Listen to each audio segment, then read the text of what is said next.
ఫిబ్రవరి 4. ఈలాగు ముచ్చటింతునని నేననుకొని నేడల నేను నీ కుమారుల వంశమును మోసపుచ్చినవాడనగుదును. కీర్తన 73:15. కీర్తనకారుడు చాలా కష్టాల గుండా వెళుతున్నాడు. అతను లోకంలో దుష్టులు వృద్ధి చెందుతూ ఉండగా చూశాడు.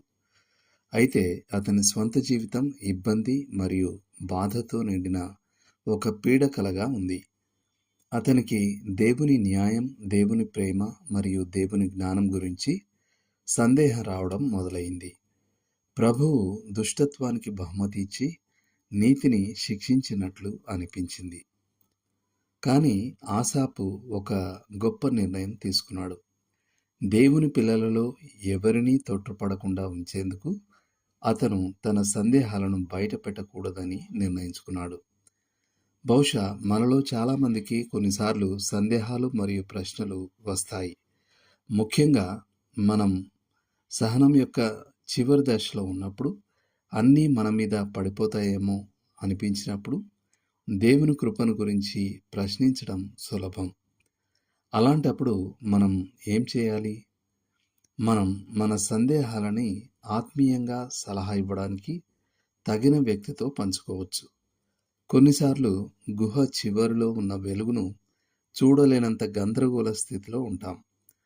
మనం ఆ స్థితిలో ఉన్నామని ఆత్మీయులకు స్పష్టంగా కనిపిస్తుంది. ఆ పరిస్థితుల్లో వారు మనల్ని ఆ వెలుగు వైపు నడిపించగలరు. నిజానికి వెలుగులో మనకు బయలుపరచబడిన దానిని చీకటిలో ఎప్పుడూ సందేహించకూడదు.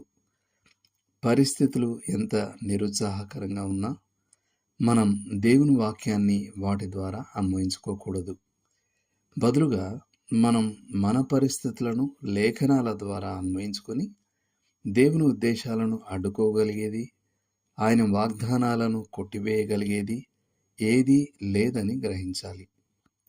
కానీ అన్నిటికంటే ముఖ్యంగా మనం అనవసరంగా మన సందేహాలని ప్రదర్శించకూడదు.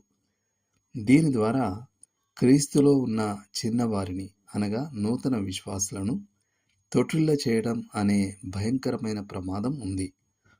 ఈ విషయాన్ని గురించి ప్రభువు ఇలా చెప్పారు: నాయందు విశ్వాసముంచు ఈ చిన్నవారిలో ఒకరిని అభ్యంతరపరచువాడెవడో వాడు మెడకు పెద్ద తిరుగటి రాయి కట్టబడిన వాడై మిక్కిలి లోతైన సముద్రంలో ముంచివేయబడుట వానికి మేలు.